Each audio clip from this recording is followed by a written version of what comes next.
Hey guys, welcome back and welcome if you are new. My name is Casey and I'm a stay-at-home mom living here in Texas. And in today's video, we're going to be doing a couple of fun things. One of them is we are going to be making a welcome basket, and I'm going to give you a step-by-step tutorial of how to do that. Many years ago, I worked the holidays as making gift baskets, so I have a little bit of knowledge on how to build these baskets. And I thought, hey, I can share that with y'all. The other thing we're going to be doing in the video today is making a Parmesan tomato basil soup. So if you were here for the recipe, go ahead and jump forward and you can watch that recipe. If you're not interested in basket making, that's totally fine. But if you are, go ahead and stick around and watch what we do. So as you can see, I already made the soup. If you like the restaurant La Madeleine's and they have that tomato soup there that's quite delicious and decadent, this tastes very similar to that. So if you like that, then you'll like the soup.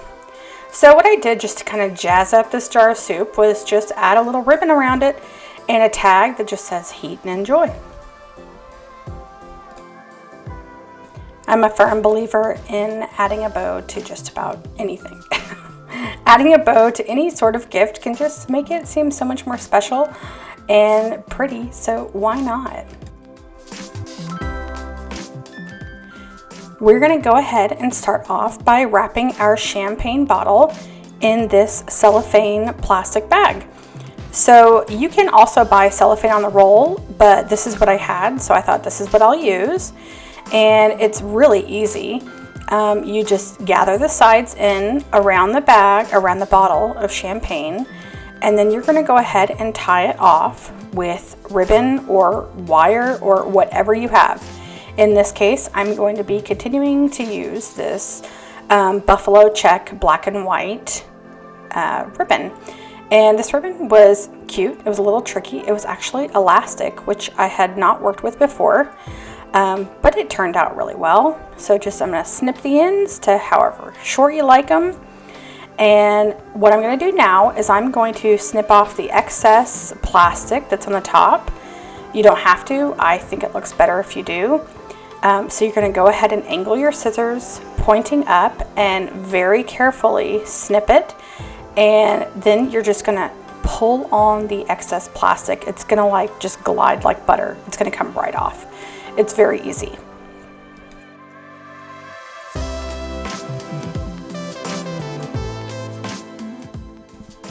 Here is the finished product, and I think it looks pretty darn good.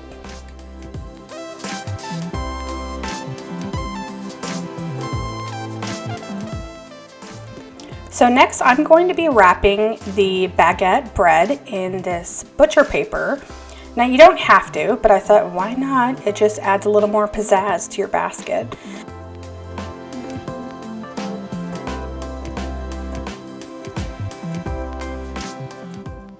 After trying it this way, I found that it was probably best to wrap the bread or the baguette, whatever you choose, at an angle. For a minute, I felt like I worked at a sandwich shop. It's really easy to do. You can skip this step, but I thought, hey, it just jazzes it up a little bit.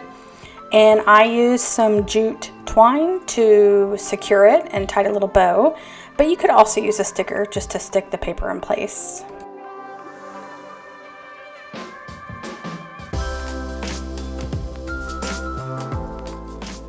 I'm going to go ahead and wrap both of the baguettes in the paper and secure it with the twine. And I'm adding both baguettes because I did add 2 jars of soup, and honestly, I just like symmetry.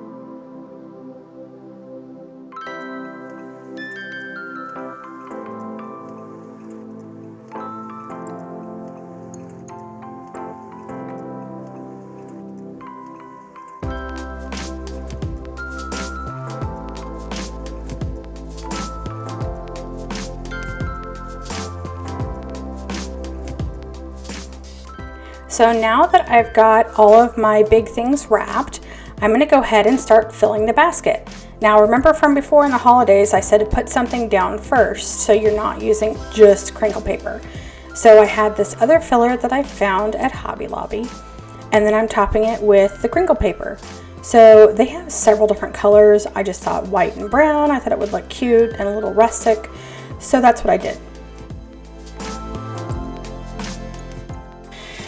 You're going to want to start with your tallest and your heaviest items that go in the back, so they kind of create like a little support system for all of your other items. And a little rule of thumb, make sure that you do not have glass on glass. Now the Pellegrino bottles are plastic, so I wasn't worried about that, but the champagne bottle is glass, obviously. So I added a little bit of crinkle paper in between that, the tomato soup jars and the champagne bottle. So at this point, just have fun and just kind of place things wherever you want them, move things around. You're gonna see in the next few minutes that I move things around quite a bit, because you just keep moving it until you're happy with it, until you're satisfied with it. So don't give up, don't get discouraged, just play around with it, and I promise it's gonna turn out really nice.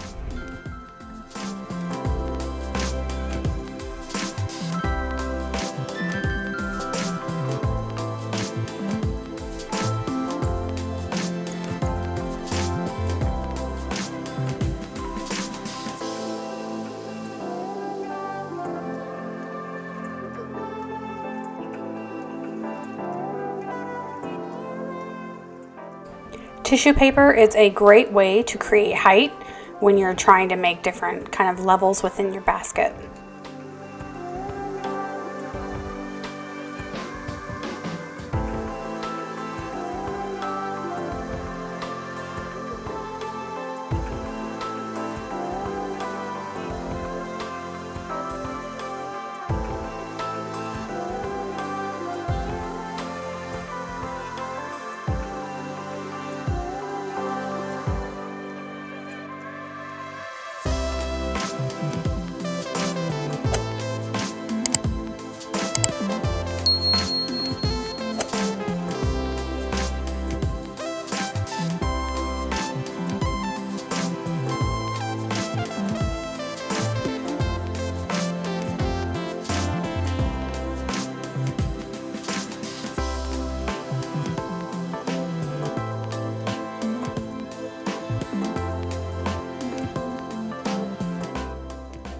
As you can see here, I had a complete change of heart and decided to move things around, but that's part of the process. You just kind of got to move things around until you are happy with the way they look and you're just satisfied, and it looks great.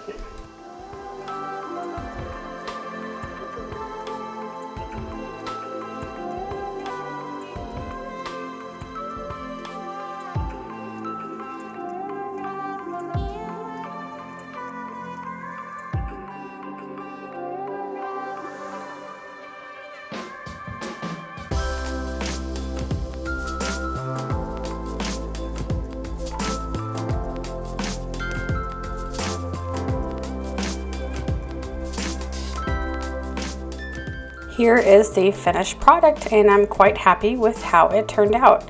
It was simple, but it's meaningful, and I'm sure whoever receives a basket like this will be so grateful and just love it.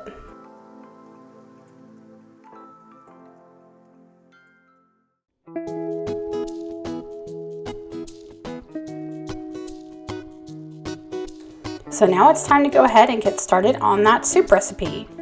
So for this recipe, I'm going to be using my food processor to chop up all of my veggies so that they are finely minced, and it's a total time saver. You don't have to, but I think it really makes a huge difference in the end for this recipe in particular.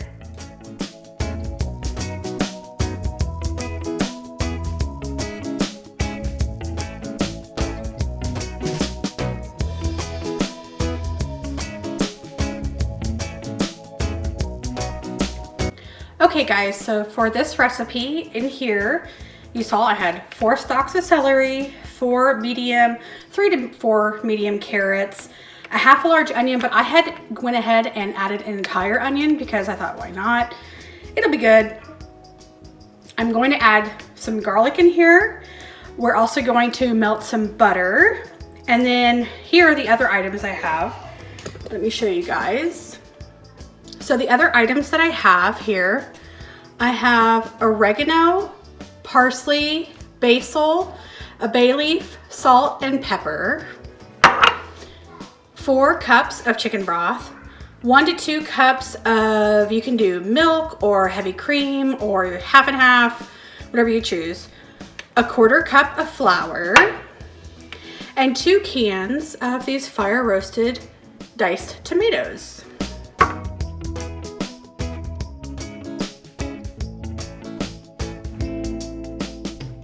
So go ahead and get your pan good and hot, and you're going to throw in the butter and the olive oil, and I like to melt them as much as I can before I throw my veggies in. I kind of like that sizzle when they hit the pan. So go ahead and get those mixed in and kind of start sauteing them for about, you know, most recipes say like 3 to 5 minutes, but I kind of like to get them really good and sauteed. Sometimes I do like 10 minutes or so.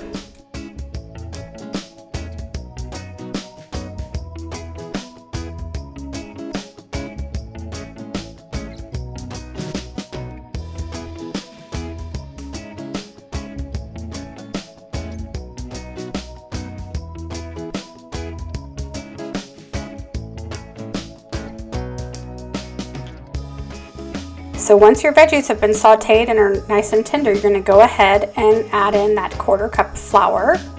But you want to make sure that you stir it really well and keep stirring. The pot was very hot, as you can see my hand trying to hold the handle.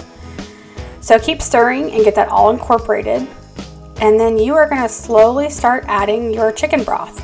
So you could add it all at once. I prefer to add it kind of gradually, just add a little bit and I stir just to combine the carrots and the veggies and the flour. And then I'm going to go ahead and add the rest of the broth.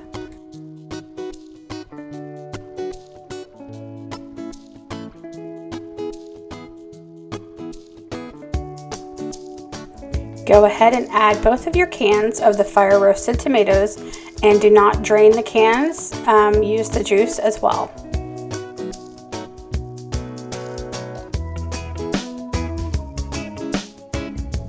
At this point, you can go ahead and add your spices, and you can add all of them at the same time. It does not matter. Don't worry, go ahead, add them all in, stir it in really well, and don't forget your bay leaf.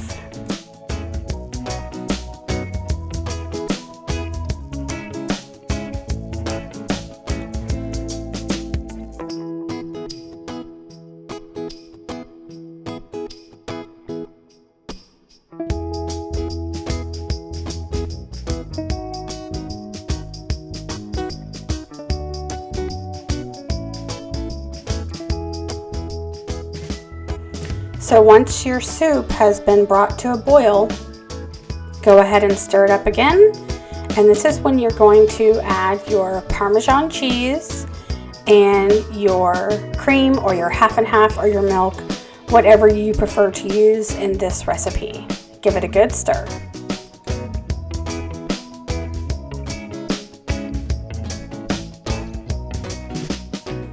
Go ahead and turn it down to low, and you're going to let it simmer for about 15 minutes.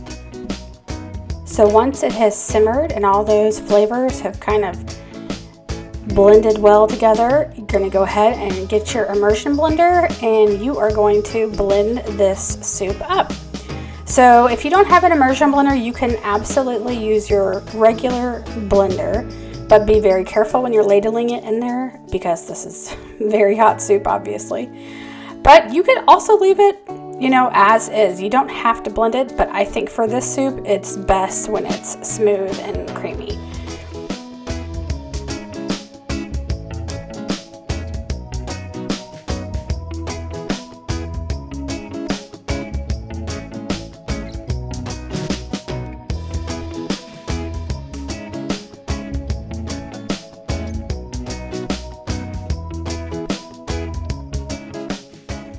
Thank you guys so much for taking the time out of your busy days and spending it with me watching my video today.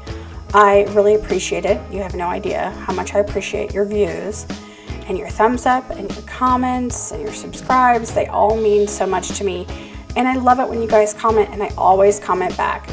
So I hope you guys have a great weekend, and I will see you back next week. Bye.